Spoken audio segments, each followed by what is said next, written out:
আমাদের বাড়ির পুজোর অষ্টমীর দিনের ভোগ বানানো হচ্ছে। আমরা যেহেতু ব্রাহ্মণ নই, তাই অন্নভোগ দেওয়ার চল আমাদের বাড়িতে নেই।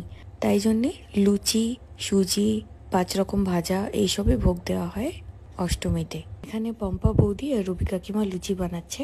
প্রথমে ময়দা মেখে লিচি কেটে সেটা বেলে নিয়ে ঘিয়ে ভাজা হচ্ছে লুচি। এছাড়াও বানানো হয় শ্যামা চালের পায়েস আর মালপোয়া। ময়দা, সুজি, দুধ, মৌরি, চিনি গুলে ঘিয়ে ভেজে বানানো হয় মালপোয়া। যেভাবে গোবিন্দভোগ চালের পায়েস বানায় ওইভাবেই বানানো হয় শ্যামা চালের পায়েস। শেষে দেওয়া হয় কাজু, কিশমিশ। এখানে পাপিয়া বৌদি আর লক্ষ্মী জাম্মা বানাচ্ছে পায়েস আর মালপোয়া। তাও লুচির সঙ্গে থাকে 5 রকম ভাজা: আলু, কুমড়ো, পটল, বেগুন আর শাক ভাজা।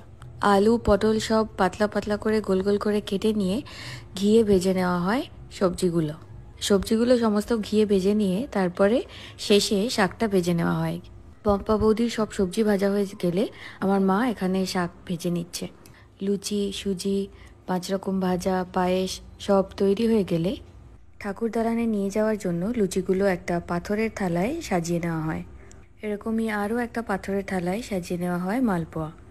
লুচি, মালপোয়া সাজিয়ে নিয়ে লুচিগুলোর উপরে দিয়ে দেওয়া হয় একটা করে নারকেল নাড়ু আর বাতাসা।